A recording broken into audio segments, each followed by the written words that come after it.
Hinabol at pinalibutan ng mga barko ng China ang mga barko ng Bureau of Fisheries and Aquatic Resources o BFAR sa West Philippine Sea nitong nakaraang linggo. Bukod dito, sinilaw rin ng laser ang eroplano ng Pilipinas na posibleng makabulag kung tumama sa piloto. Balitang hatid ni Ian Cruz.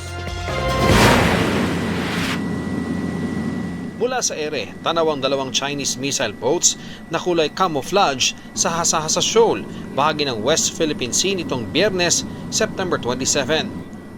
Hinahabol nila ang mga barko ng BFAR na BRP Datu Matanam Taradapit at BRP Datu Rumapenet. Dalawang missile ship ng China yung namataan natin dito sa West Philippine Sea malapit sa Hasa-Hasa Shoal. Hinahabol nila yung dalawang barko ng BFAR na pumunta dito sa Hasa-Hasa Shoal para sana maghatid ng ayuda sa mga mangingisda dito. Namataan ko rin doon ang China Coast Guard Vessel 21555 na humarang at bumutas sa BRP Bagakay ng Philippine Coast Guard at BRP Datu Sanday ng BFAR kamakailan.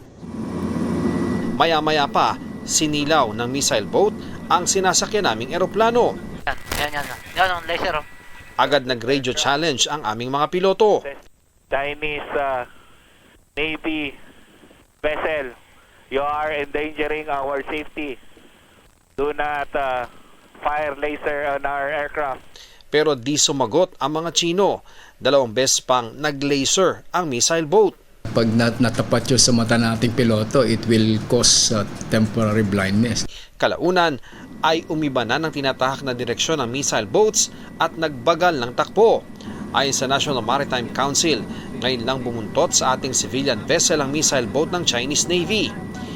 Ibibigay raw nila sa DFA ang reports ng BFAR at media kaugnay nito. Ang panggigipit ng China, nararanasan din ng mga mangingisda. Minsan ma'am, pinapaalis bago minsan hinaharangan din. Kaya ang dating 10 toneladang huli sa 15 araw na pangingisda, 1 tonelada na lang ngayon. Nalulungkot mo kung medyo nagagalit. Siyempre, sa atin naman yan, bago pinagbabawalan tayo, siyempre magagalit naman tayo. Mahigit 800 mangingisda ang nabigyan ng diesel at relief packs ng BFAR. Bukod sa Hasa-Hasa Shoal, naghatid din ng tulong sa Marie Louise Bank at Iroquois Reef kung saan di bababa sa 20 Chinese militia vessels ang pumalibot sa BRP Datu Pagbuaya at BRP Datu Bangkao. Hindi naman sila lumapit kaya natuloy ang pamimigay ng ayuda. Bago pa makadaong sa Pag-asa Island ang 4 na barko ng BFAR noong Miyerkules, September 25, sinundan na ang mga ito ng mga barko ng Chinese Navy. Sa routine maritime patrol ng BFAR kinabukasan, di bababa 10 Chinese militia vessels ang namataang nakapalibot sa Pag-asa Island. Niradyohan ng China ang BFAR vessels para itaboy sa lalapitang Sandy Cay-1. Under the jurisdiction of the People's Republic of China. China Coast Guard 5101. This is BRP Datu Pagbuaya.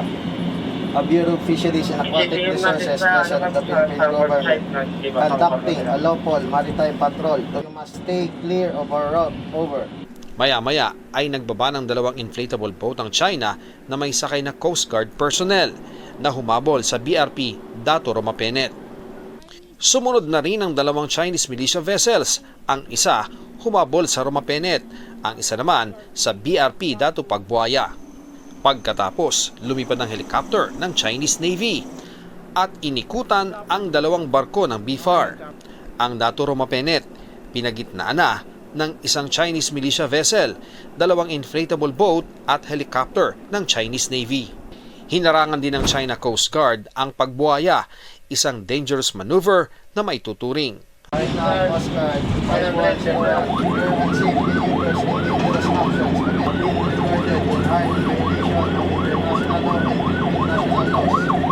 Umiwas na lang ang BFAR vessel kaya walang banggaan.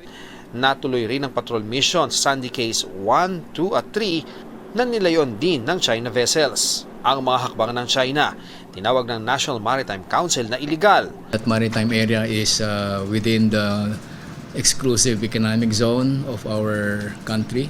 Wala silang karapatang maghabol, wala silang karapatang intimidate yung mga civilian boats na nandun. Doon sila kabilis gumalaw dahil napakalapit ng submarine. Doon nila tinatago o sinasabi natin ginagarahe ng kanilang mga Navy ships. Sa maritime patrol ng BFAR, kapuna-punang malapit na ang mga barko ng China sa mainland Palawan. Huwebes pa lang ay namataan na ang China Coast Guard 5202 at Chinese warship 551 malapit sa Palawan. Babala ng National Maritime Council. Non-negotiable yun pag pumasok na sila sa ating 12 nautical miles. Territory na natin yun. Now, we can already do more physical challenges. No? We can even board them. Ian Cruz nagbabalita para sa GMA Integrated News.